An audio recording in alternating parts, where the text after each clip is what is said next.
ഇനി അഭിസംബോധന ചെയ്യുന്നത് സമാദരണീയനായ PMA സലാം അവറുകളാണ്. ആദരപൂർവം ക്ഷണിക്കുന്നു. അസ്സലാമു അലൈക്കും വറഹ്മത്തുള്ളാഹി. അൽഹംദുലില്ലാഹി റബ്ബിൽ ആലമീൻ. അസ്സലാത്തു വസ്സലാമു അലാ റസൂലിൽ അമീൻ വഅലാ ആലിഹി വസഹ്ബിഹി അജ്മഈൻ. വേദിയിലുള്ള ആദരണീയനായ പണ്ഡിതരെ, ബഹുമാന്യരായ നേതാക്കളെ, പ്രിയമുള്ള സഹോദരീ സഹോദരന്മാർ, വളരെയേറെ സന്തോഷത്തോടും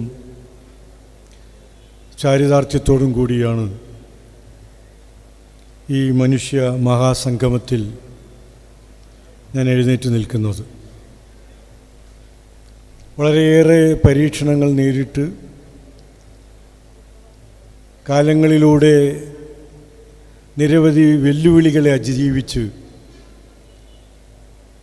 കേരളീയ മുസ്ലിം സമൂഹത്തിന് യഥാർത്ഥ തൗഹീദിൻ്റെ പാത വെട്ടിത്തെളിയിച്ചു കൊടുത്ത മുജാഹിദ് പ്രസ്ഥാനം,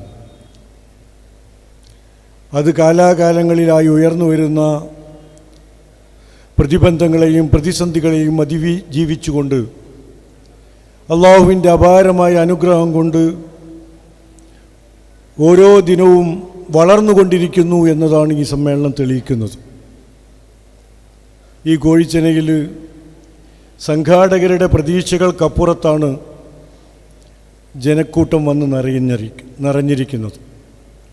അത് ഈ കാലഘട്ടത്തിൽ KNM നിലനിൽക്കേണ്ടതിൻ്റെയും KNM മുറുകെ പിടിക്കുന്ന ആശയാദർശങ്ങൾ പ്രചരിപ്പിക്കേണ്ടതിൻ്റെയും ബാധ്യത കേരളീയ മുസ്ലിം സമൂഹം ഏറ്റെടുക്കുകയാണ്. മഹാരഥന്മാരായ പണ്ഡിതർ പരിശുദ്ധ ഖുർആനും തിരുനബിയുടെ സുന്നത്തും വെച്ചുകൊണ്ട് ഇവിടെ പ്രകീർത്തിച്ച, ഇവിടെ സ്ഥാപിച്ച യഥാർത്ഥ ഇസ്ലാമിനെ തനതായ രൂപത്തിൽ ജനങ്ങളിലേക്ക് എത്തിക്കാൻ കേരള നദിവത്തിൽ മുജാഹിദീന് മാത്രമേ സാധിക്കൂ എന്ന് ഇവിടെ തെളിയിക്കപ്പെട്ടുകൊണ്ടിരിക്കുകയാണ്.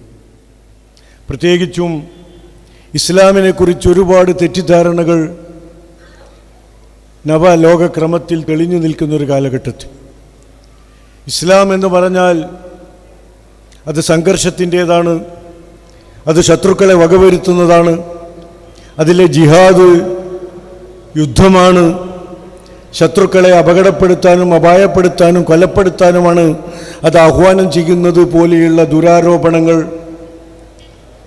കുത്തക മാധ്യമങ്ങളുടെ സഹായത്തോടുകൂടി ഇസ്ലാമിൻ്റെ ശത്രുക്കൾ ലോകമാസകലം പ്രചരിപ്പിച്ചു കൊണ്ടിരിക്കുമ്പോൾ ഇസ്ലാം സമാധാനത്തിൻ്റെ മതമാണ്, സമാധാനമാണ് അത് ആഹ്വാനം ചെയ്യുന്നത്, സമാധാനമാണ് അത് ആഗ്രഹിക്കുന്നത്, സമാധാനമാണ് അതിൻ്റെ സന്ദേശമെന്ന് ലോകത്തെ അറിയിക്കാൻ KNM കഴിഞ്ഞ 5-8 മാസമായി കേരളീയ സമൂഹത്തിലൂടെ നടത്തിക്കൊണ്ടിരിക്കുന്ന പ്രചരണ പ്രവർത്തനങ്ങൾക്ക് സാധിച്ചു എന്നതിൻ്റെ തെളിവാണ് ഈ സമാപന സമ്മേളനത്തിൻ്റെ വലിയ വിജയം.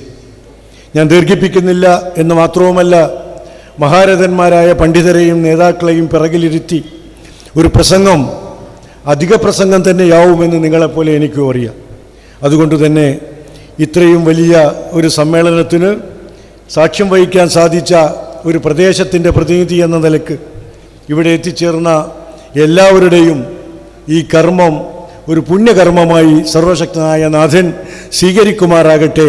ആമീൻ എന്ന് പ്രാർത്ഥിച്ചുകൊണ്ട് അവസാനിപ്പിക്കുന്നു. വാഖിറു ദഅവാന അനിൽ ഹംദുലില്ലാഹി റബ്ബിൽ ആലമീൻ. അസ്സലാമു അലൈക്കും വറഹ്മത്തുള്ളാഹി.